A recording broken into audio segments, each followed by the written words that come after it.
সে অনেকদিন আগের কথা। এক জঙ্গলে বাস করত একটি কাঠুরিয়া। সে প্রত্যেক দিন নদীর ধারে কাঠ কাটত এবং তার জীবিকা নির্বাহ করত।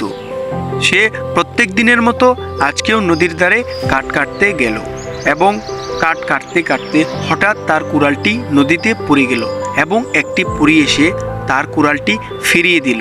সেই ঘটনা তো আপনারা সবাই জানেনই। তারপর কেটে গেল বহু বছর।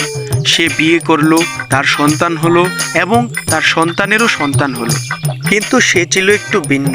তার বাবা দাদা কাটতো কাঠ, সে কাটতো কলা গাছ।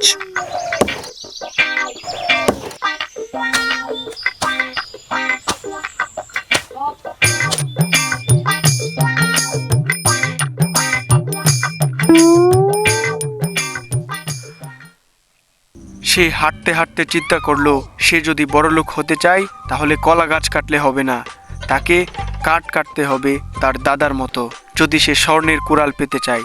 তাই সে নদীর পাড়ে গেল এবং তার দাদার মতো কাঠ কাটতে শুরু করলো।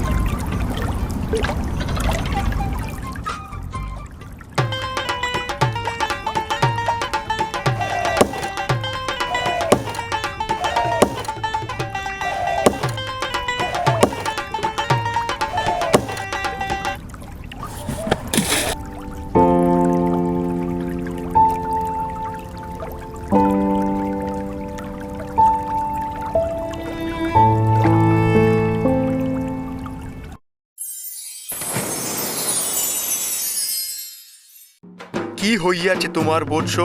কেন করিতেছ ক্রন্দন? কে আপনি? আমি হইলাম তোমার দাদার দাদার দাদার, সেই যে পরী তাকে সাহায্য করেছিল, তার দাদার দাদার দাদার দাদার কুস্তত ভাইয়ের ছেলের ছেলে আমি পরী। আপনাকে তো পরি মনে হচ্ছে না, আপনি তো পড়া। আহা বৎস, তুমি আমাকে শরম দিও না।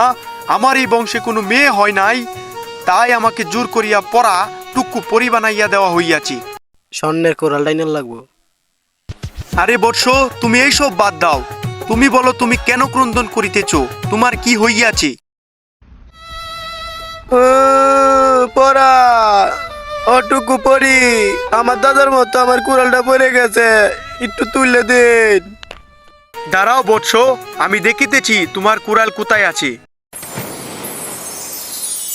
এই যে বৎস, তোমার কুড়াল।